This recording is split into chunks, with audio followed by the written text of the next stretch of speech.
বুঝলেন মশাই, কবি দুর্গা বেরা। বুঝলেন মশাই, কেউ কারো কথা শোনে না, স্বার্থ থাকলে শোনে। কেউ কাউকে মানে না, দরকার থাকলে মানে।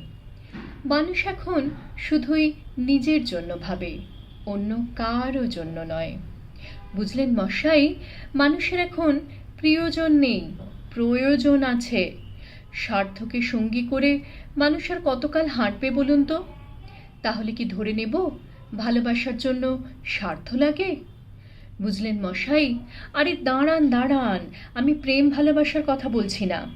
যাদের জিভে ভালোবাসা শব্দটা লেগে থাকে, যারা উঠতে বসতে খেতে শুতে অনেক ভালোবাসা ভালোবাসা নিয়েও বলে, তাদের কাছে ভালোবাসি কথাটা আসলে ভাঁওতাবাজির, অথবা ভালোবাসা শব্দটি তারা তেল মারতে ব্যবহার করে। বুঝলেন মশাই, ভালোবাসা কাউকে মুখে বলে তাকে উপহার দেওয়া যায় না। ভালোবাসা উপলব্ধির। ভালোবাসি বলাটা যত সহজ, ভালোবাসাটা তার চেয়ে অনেক কঠিন।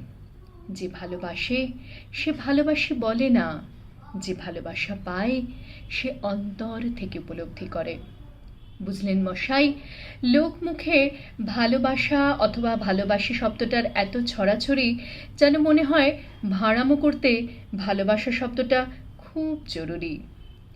ভালোবাসি কথাটা না বলে ভালোবাসুন। ভালোবাসা মৌখিক নয়।